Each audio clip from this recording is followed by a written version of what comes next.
Hello everyone, स्वागत है आपका एक बार फिर से निमिज नॉलेज पॉइंट पर। तो हम लोगों ने महाजनपद किए थे और मैंने आपको बोला था कि नेक्स्ट वीडियो जो है वो हम लोग इसके एमसीक्यू जो है वो डिस्कस करेंगे। तो आज हम इसके क्वेश्चन आंसर एमसीक्यू फॉर्म में जो है वो डिस्कस करेंगे। अगर वीडियो अच्छी लगेगी वीडियो को लाइक करना है, चैनल पर नए हैं तो चैनल को प्लीज अभी सब्सक्राइब कर लीजिए और नोटिफिकेशन में ऑल के बटन पे आपको क्लिक करना है ताकि सभी नोटिफिकेशंस आपको मिल सके। तो स्टार्ट करते हैं। फर्स्ट क्वेश्चन है, निम्न में से किस बौद्ध ग्रंथ में 16 महाजनपदों का उल्लेख किया गया है? 16 महाजनपदों का उल्लेख किन ग्रंथ में किया गया है? देखिए, मैंने आप लोगों को 16 महाजनपद पढ़ाए थे और वहीं पर मैंने डिस्कस किया था कि एक बौद्ध ग्रंथ और एक जैन ग्रंथ, जहां पर इन 16 महाजनपदों के बारे में बात की गई है।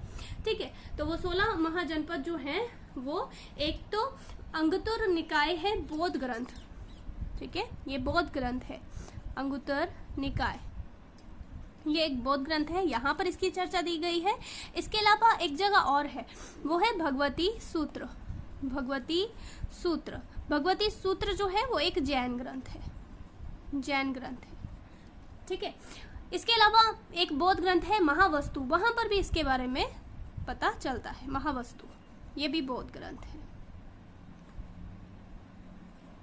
ठीक है, तो इतना आपको याद रखना है कि अंगुत्तर निकाय, महावस्तु और भगवती सूत्र, यहाँ से हमें पता चलता है कि प्राचीन काल में 16 महाजनपद थे, जिनमें सबसे शक्तिशाली कौन था? मगध।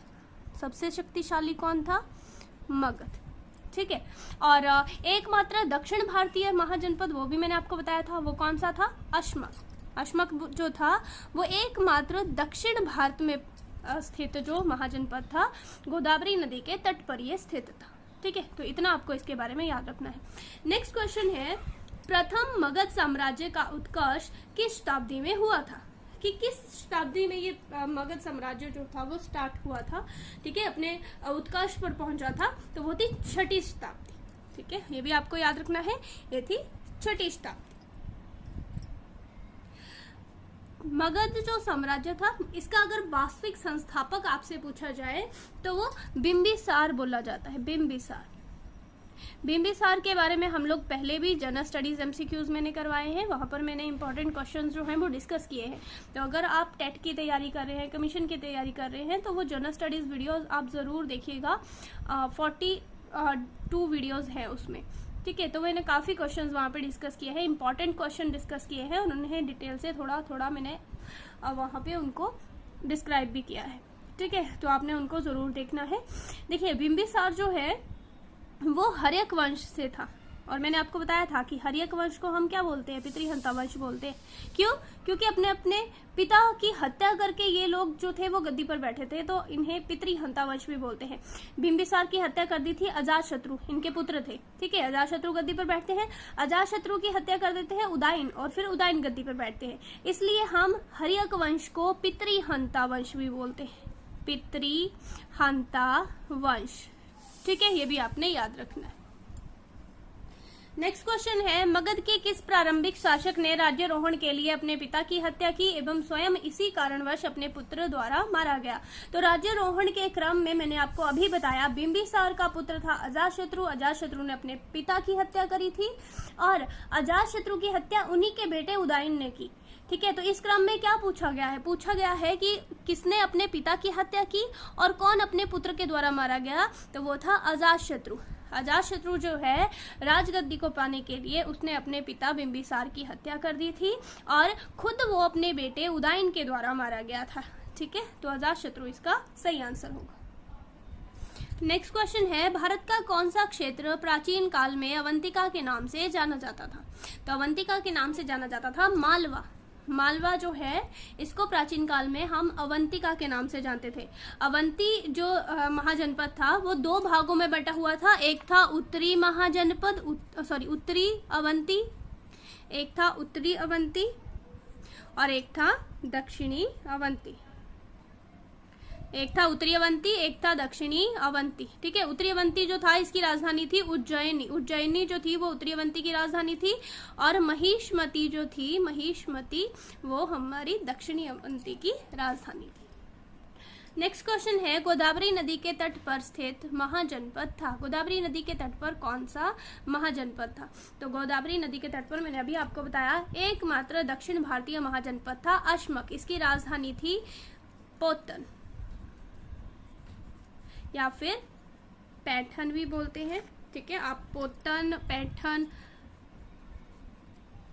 कुछ भी बोल सकते हो, ठीक है। ये इसकी राजधानी, ये जो था ये एकमात्र दक्षिण भारत में स्थित था नर्मदा गोदावरी नदी के तट पर। नर्मदा आप ऐसे बोल सकते हो, नर्मदा और गोदावरी के बीच में स्थित था ये, ठीक है। नर्मदा और गोदावरी नदियों के मध्य में स्थित था ये, नर्मदा और गोदावरी नदियों के मध्य में, ठीक है। तो इतना भी आपको याद रखना है। नेक्स्ट है, मगध की राजधानी कौन सी थी? मगध की राजधानी कौन सी थी? राजगिरी या फिर गिरिब्रज आप बोल सकते हो, राजगिरी या फिर गिरिब्रज, ठीक है। फिर बाद में इनकी राजधानियां चेंज भी होती रही हैं। पाटलिपुत्र भी इसकी राजधानी रही है। उदयन जो थे उन्होंने पाटलिपुत्र को राजधानी बनाया था, आपने याद रखना है। उदयन ने पाटलिपुत्र को राजधानी बनाया था। फिर जब शिशुनाग वंश आया, शिशुनाग वंश, तो उन्होंने जो है वो वैशाली को राजधानी बनाया था, वैशाली को, ठीक है। तो मगध की 3 राजधानियां रही। शिशुनाग ने किसको बनाया? मैं यहाँ पे लिख रही हूँ, शिशुनाग ने वैशाली को बनाया था, शिशुनाग ने वैशाली को बनाया था, ठीक है। तो इनकी प्रारंभिक राजधानी मगध की राजगिरी गिरिब्रज है, तो इसलिए यही आपको मैक्सिमम वो पूछते हैं, आपने यही आंसर बताना है, ठीक है। मगध की राजधानी राजगिरी थी, गिरिब्रज थी, स्टार्टिंग में यही रही, काफी टाइम तक यही रही है। फिर बाद में उदयन ने क्या किया था? पाटलिपुत्र को अपनी राजधानी बना लिया था, ठीक है। फिर जब शिशुनाग वंश स्थापित हुआ तो इन्होंने वैशाली को अपनी राजधानी बना लिया। फिर दोबारा से कालाशोक जब आए तो कालाशोक ने फिर दोबारा से राजगिरी जो पाटलिपुत्र था, ठीक है, कालाशोक ने फिर दोबारा से पाटलिपुत्र को अपनी राजधानी बना लिया था। तो इस तरह मगध की राजधानियां बदलती रही थी, लेकिन इनकी प्रारंभिक राजधानी राजगिरी और गिरिब्रज यही बतानी है आपने, ठीक है। यही आंसर देना है आपने। जब भी आपसे मगध की राजधानी डायरेक्टली पूछी जाएगी तो आप राजगिरी या फिर गिरिब्रज लिखा होगा, दोनों में से कुछ भी, इसको आपने टिक करना है।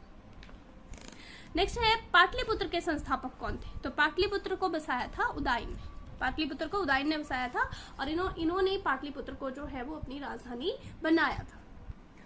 नेक्स्ट क्वेश्चन है, शिशुनाग वंश का वह शासक जिसके शासनकाल में वैशाली में द्वितीय बौद्ध संगीति का आयोजन किया गया था। दूसरी बौद्ध संगीति किसके टाइम पे हुई थी? तो कालाशोक के टाइम पे। बौद्ध संगीतियां मैंने आपको पढ़ाई हुई हैं, उसकी अलग से डिटेल वीडियो मैंने बनाई हुई है, तो उसको भी आप देख सकते हो। कालाशोक के टाइम पे जो है वो दूसरी बौद्ध संगीति हुई थी, कहाँ पे हुई थी? वैशाली में हुई थी, वैशाली में, ठीक है। और इसके अध्यक्ष अगर पूछा जाए तो साबक मीर इसके अध्यक्ष थे, साबक मीर, साबक मीर जो है वो इसके अध्यक्ष थे, ठीक है। 383 BC में जो है ये बौद्ध संगीति हुई थी, तो इतना आपको इसके बारे में याद रखना है। और जो कालाशोक था वो शिशुनाग वंश से संबंधित था। नेक्स्ट क्वेश्चन है, मगध का कौन सा सम्राट जो अपरो परशुराम के नाम से जाना जाता है? तो मगध का कौन सा सम्राट था? वो थे महापद्मनंद।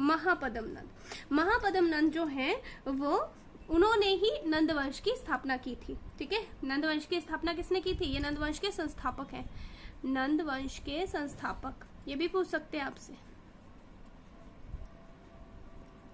नंद वंश के संस्थापक हैं ये।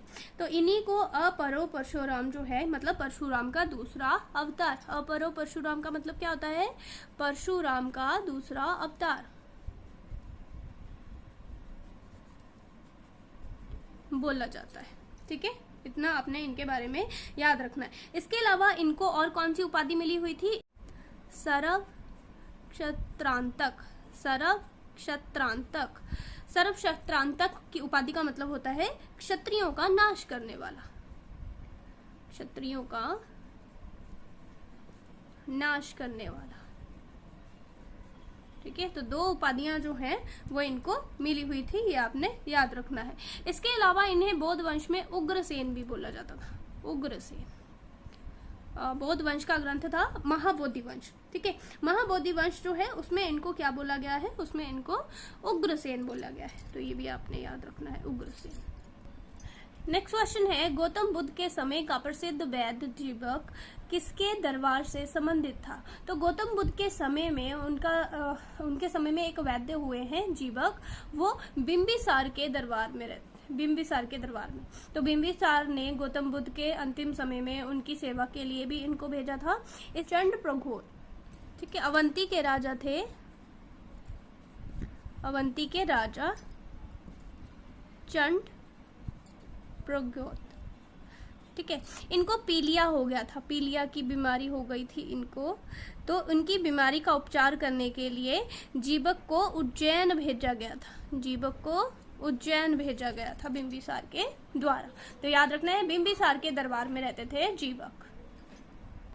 नेक्स्ट क्वेश्चन है, 6ठी शताब्दी ईसा पूर्व मगध में किसका भंडार था, किसका विशाल भंडार था? तो लोहे का, लोह, ठीक है, लोहे का विशाल भंडार था। नेक्स्ट क्वेश्चन है, चंपा किस महाजनपद की राजधानी थी? तो चंपा जो है, हमने पिछले लेक्चर में भी हमने किया था, अंग की राजधानी चंपा। चंपा किस महाजनपद की राजधानी थी? अंग। एक बार रिवाइज करते हैं, ये थे महाजनपद, मैंने आपको करवाए थे। मगध की राजधानी गिरिब्रज या फिर राजगिरी, काशी की वाराणसी, अंग की चंपा। चंपा का पूछा था ना, चंपा किसकी राजधानी थी? अंग की। कौशल, श्रावस्ती, वज्जी, वैशाली या फिर मिथिला बोल सकते हो, मल, कुशीनगर या पावापुरी, चेदी, शुक्तिमती, वत्स, कौशाम्बी, कुरु, इंद्रप्रस्थ या हस्तिनापुर, पांचाल, अहिच्छत्र या कांपिल्य, मत्स्य, विराटनगर, शूरसेन, मथुरा, अवंती, उज्जैनी और महेश्वती। 2 राजधानियां थी। गांधार, तक्षशिला, कंबोज, लाजपुर, राजपुर या अश्मक या फिर अस्मक इसको बोलते हैं। इसकी राजधानी है पैंठन या इसको पोतन या प्रतिष्ठान भी बोलते हैं, ठीक है। तो ये अश्मक एकमात्र दक्षिण भारतीय महाजनपद था, ठीक है। तो ये था आज का हमारा लेक्चर। अगर आपको वीडियो अच्छी लगी है, प्लीज वीडियो को आपने लाइक करना है, अपने फ्रेंड्स के साथ शेयर करना है, और चैनल पर नए हैं तो चैनल को आपने सब्सक्राइब जरूर करना है। मिलते हैं नई वीडियो के साथ। Thank you.